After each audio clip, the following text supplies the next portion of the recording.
everyone, welcome back to the Tutorial Millennials channel.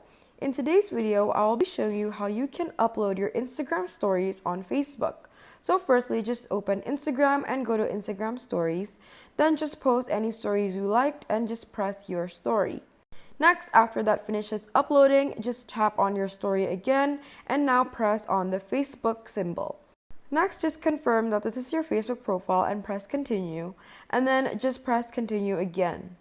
You will enable connected experiences like stories and posts this way. Then press continue again, and now if you go to Facebook and press on your story, the same story on your Instagram will be uploaded to Facebook. So that is how you upload your Instagram stories onto your Facebook profile.